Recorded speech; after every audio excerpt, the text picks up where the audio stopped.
Assalamualaikum warahmatullahi wabarakatuh. Saya Yuli Dwi Purnaningsih. Sesuai dengan tugas mata kuliah kali ini, saya akan membahas tentang investasi saham. Bagi teman-teman mungkin sudah tidak asing lagi dengan investasi saham, atau masih ada beberapa yang masih bingung atau belum paham tentang investasi saham. Nah, sebelum kita membahas tentang investasi saham, alangkah baiknya kita mengetahui dahulu apa sih investasi itu. Investasi merupakan kegiatan dalam mengupayakan penanaman modal yang dapat menghasilkan keuntungan di masa depan. Keuntungan di masa depan ini mengacu pada kondisi finansial yang berkembang dan stabil dalam kurun waktu yang telah ditentukan sesuai dengan investasi yang dipilih, termasuk investasi saham.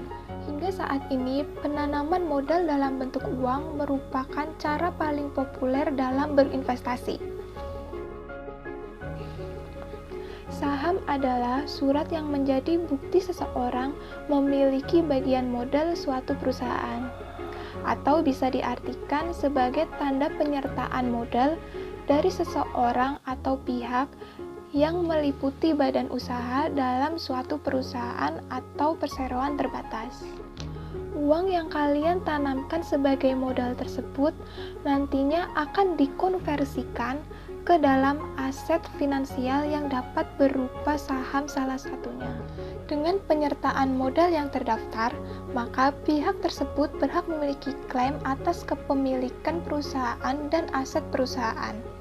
Sebagai contoh, jika perusahaan menerbitkan 1000 lembar saham dan seseorang memiliki 200 lembar saham dari perusahaan tersebut, maka orang tersebut memiliki 20% kepemilikan aset di perusahaan tersebut. Sebelum berinvestasi saham, ada baiknya kita perlu mengetahui nih, apa saja sih keuntungan dan resiko dalam berinvestasi saham. Adapun keuntungan investasi saham yaitu ada capital gain dan dividen.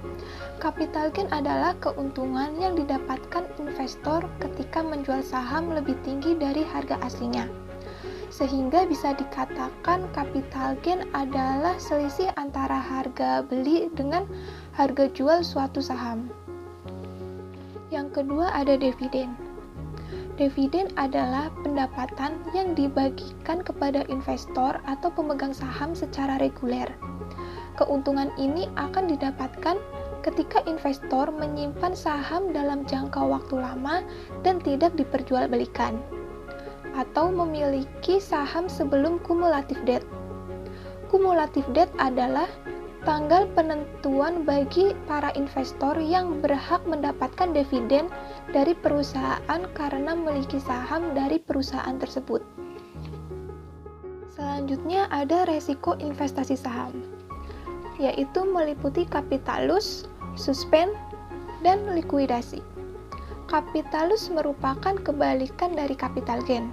Resiko ini yang biasanya dialami pertama kali oleh pemegang saham.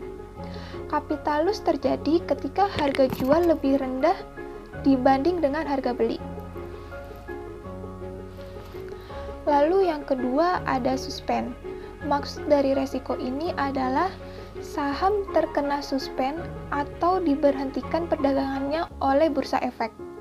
Dengan begitu, para investor tidak dapat melakukan aktivitas saham apapun atau tidak bisa menjual sahamnya, sehingga suspendnya dicabut dalam jangka waktu yang telah ditentukan.